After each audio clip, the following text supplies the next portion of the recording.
Amy Dallin, and welcome to the DC FanDome panel for Batman 3 Jokers. Sorry, how many Jokers? Three? 3 Jokers? That's what I'm here to find out. And I am joined, I'm delighted to say, by very special guests, writer Jeff Johns and artist Jason Fabok. Welcome, thank you so much. Good to see you. Hey, Jay. Hey, guys. We have been hearing about this for a long time, ever since certain cryptic hints got dropped, and we are finally almost about to see this when Batman 3 Jokers drops on August 25th. So first off, can you tell us what is it? What's the story? 3 Jokers, what does it mean? Story idea is essentially that there's more than one Joker operating Gotham City, and Batman, Barbara Gordon, and Jason Todd are looking into what that means. And it's the mystery of what the Joker's up to, why there are multiple sightings of him, and we dive deep into the obviously personal connections the Joker has with each one of these characters, with Bruce, Barbara, and Jason. And then the mystery goes deeper and deeper into a pretty twisting and turning rabbit hole that is the Joker's, identity. Now, was it always part of the idea that you were going to follow more than one focus, not just Batman's perspective on the Joker? I think so, yeah. I mean, it's been so long, honestly, since we first started talking about this story. But I do remember specifically, like, what I always, Jay and I talked a lot about, is what I was really excited about exploring emotionally was how the Joker's affected these 3 specific people. Batman.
Hi, I'm Amy Dallin, and welcome to the DC FanDome panel for Batman 3 Jokers. Sorry, how many Jokers? 3? 3 Jokers? That's what I'm here to find out. And I am joined, I'm delighted to say, by very special guests, writer Jeff Johns and artist Jason Fabok. Welcome, thank you so much. Good to see you. Hey, Jay. Hey, guys. We have been hearing about this for a long time, ever since certain cryptic hints got dropped, and we are finally almost about to see this when Batman 3 Jokers drops on August 25th. So first off, can you tell us what is it? What's the story? 3 Jokers, what does it mean? Story idea is essentially that there's more than one Joker operating Gotham City, and Batman, Barbara Gordon, and Jason Todd are looking into what that means. And it's the mystery of what the Joker's up to, why there are multiple sightings of him, and we dive deep into the obviously personal connections the Joker has with each one of these characters, with Bruce, Barbara, and Jason. And then the mystery goes deeper and deeper into a pretty twisting and turning rabbit hole that is the Joker's, identity. Now, was it always part of the idea that you were going to follow more than one focus, not just Batman's perspective on the Joker? I think so, yeah. I mean, it's been so long, honestly, since we first started talking about this story. But I do remember specifically, like, what I always, Jay and I talked a lot about, is what I was really excited about exploring emotionally was how the Joker's affected these three specific people. You know, Batman on several times, Barbara Gordon and Jason Todd have gone through horrible tragedies caused by the Joker and inflicted by the Joker, and they've come out of it and emerged it in different ways. Where Barbara healed right emotionally, I think for the most part, there's still some obviously trauma there.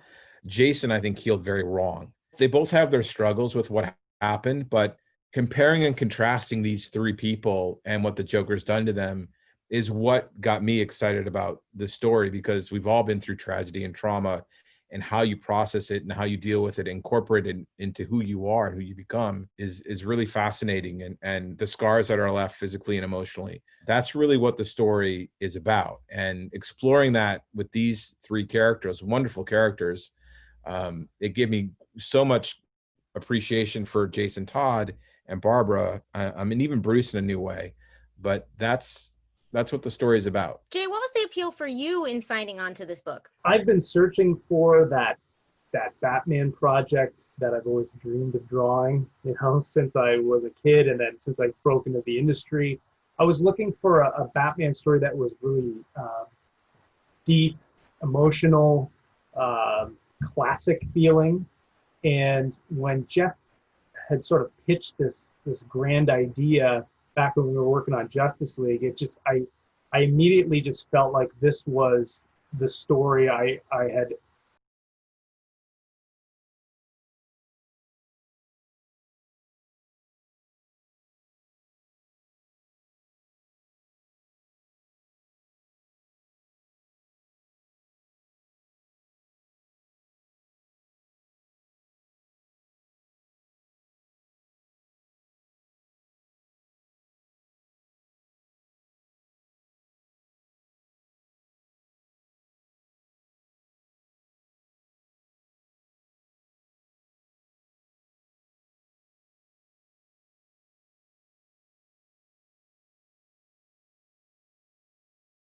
always been searching to draw. And when Jeff and I met in Burbank there and did our story pitch session where we wrote out the entire story on the big whiteboard, after hearing everything, I remember saying to him, like, this feels like a classic Batman story. Like, this really feels like this could be a classic. We had both kind of come up with similar ideas separate from each other and then brought them together, and it was like, it just felt like it was meant to be. Well, I can't say what they are because I don't want to spoil them, but I mean, you could tell us everything right now. Yeah. I'm just saying. Yeah, not yet. But everything has just felt like it's just the way that it's meant to be, and I really feel like this will be a book that I finally get to kind of make my stamp on the DC universe in a really big, meaningful way, and on Batman's history in a big, meaningful way.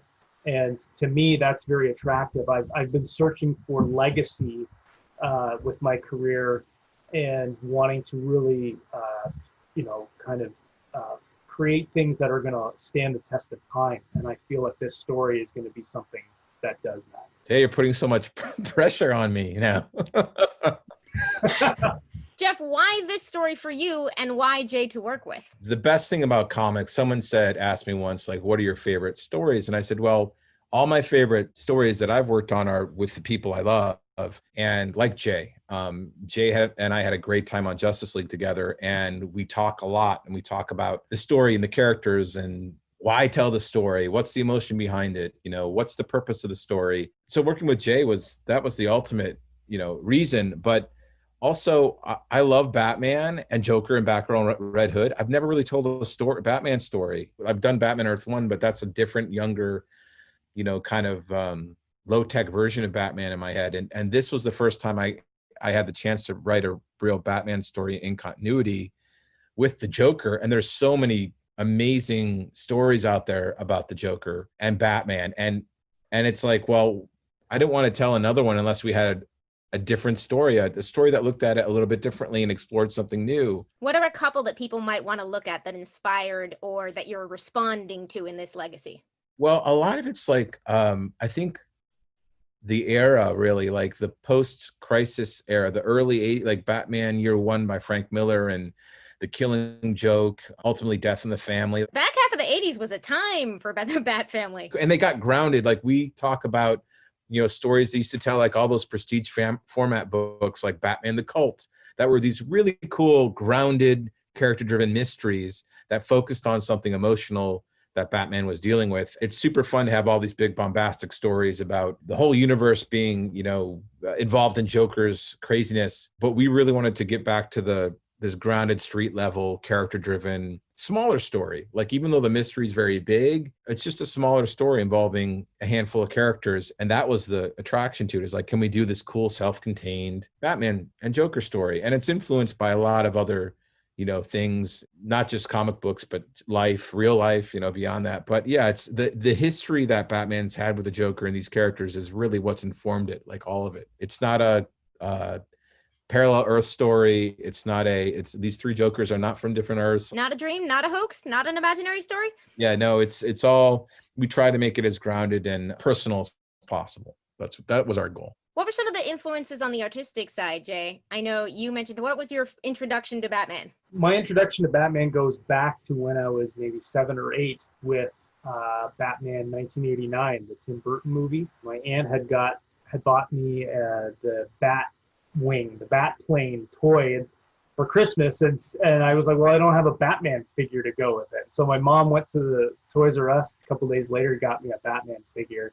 And from that point on, I was really just absorbed into this world of Batman.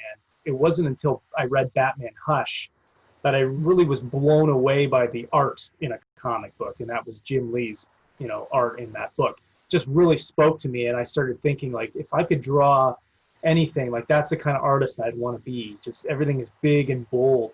As I've been learning and studying and trying to become a better artist, I've been bringing a lot of Neil Adams and Jim Lee and David Finch, who was my mentor, and even a lot of Gary Frank stuff. With this book, I've been going back to a lot of Brian Boland, because we want things to have kind of the feel that you had from Killing Joke, both in the way that we're telling the story and also artistically. And so I've been going back to a lot of Brian Boland's art and just really studying the line work and the way that he draws his panels and the way that he's telling his story visually. And so I brought a lot of that into my work with this, and it's kind of given my work a little bit of a different feel. And I hope it kind of has like a little bit, I hope it has a timeless feel to it, because that's the one thing with art. Some of the great comic books, the great Batman books have a timeless quality to them. And so I want this book to feel like it could fit in a bunch of different times. It could have been something drawn in the past. It could be something drawn in the future or the present. That was something that Brian Boland and Alan Moore really discussed a lot in Killing Joke, was that he really wanted it to have a timeless feel. And whereas in Killing Joke, Brian Boland really referenced a lot of the 1940s, kind of that classic 1940s golden age. I'm kind of referencing a lot of the 1980s. When I think about Batman in my head, it has that 80s aesthetic to it. And I think that fans who have been reading Batman for years and years and have really like dived into things like the animated series and the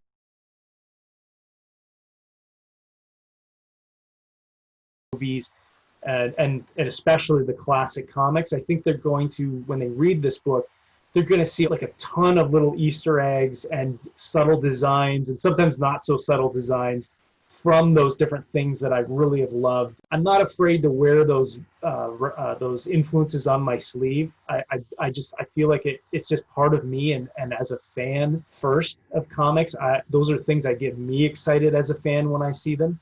And so I've really tried to put a lot of that in there, along with some new designs and new takes on things as well. So it's kind of an amalgamation of all these different things that have really influenced me. I hope when the fans read it, I hope that they get a kick out of all these little things that I've put in there. And maybe one day Jeff and I will do a commentary track or something, because there's all kinds of little things that I put in there. I hope people will find them and point them all out, but I would love to go through and just talk about them all one day. You heard it here first. Please publish extensive lists so that all of us can enjoy everything everyone else is finding in the book when it comes out. Yeah. In approaching the more than one Joker situation for this book, how did you, this is for both of you, distinguish them? How did you approach designing distinct versions of the Joker? I guess the eras or the versions of the Joker that Jay and I kind of identified, we call the first one the criminal, because when Joker first showed up, he was more like a mobster and a little more grounded and a little less theatrical. And then he evolved, and there's a big point where he becomes kind of this prankster, where he's just loud and colorful, sometimes even a little campy. And then he evolved into, I think, the more modern era we call the comedian, which is a little scarier, a little bit more frightening, where he has this danger that's within him that harkens back to the original, but also incorporates some of the loud, colorful fun from the prankster. And so we just basically call them the criminal, the prankster, and the comedian. Each one of them comes at things from a different point of view and has a different MO, and they're all off center, way off center, but they're all just slightly different from one another. I have to give Jay massive props. Jay put so much of his, passion and talent into this book. I feel like sometimes I feel guilty, like I have it easy. I just have to write it. Like he has to actually make it come to life. He's directing it. He's making this thing real. And when you see the emotional quality he puts into his faces, the body language, the detail, as he says, the influences and Easter eggs and everything he's put into this, it's a gorgeous, gorgeous book. It's just going to be worth looking at just for that art. Story aside, it's just a gorgeous book. On the artist's side, how did you approach those distinctions? Again, it was going back and looking at a lot of what other artists have done and going through the history of these characters and seeing the different ways that people have drawn them. We went through a whole bunch of different designs and different versions of them, and even designs that were out of continuity and whatnot. Maybe one day I'll be able to show some of that stuff. But in the end, it was, the criminal Joker goes right back to Batman #1 from 1940. And so that design was right there. He has a big trench coat, and he wears a white shirt with this black tie, and he's got the purple suit underneath. I decided to draw him actually looking a little older. He looks a little more grizzled in our book. He doesn't laugh. He's the opposite of what you would think of. He's very creepy. Yeah, he is actually my favorite Joker in the book because of that factor. It's just there's something off-putting about that fact. It's fun to play that up in the book and play up that look.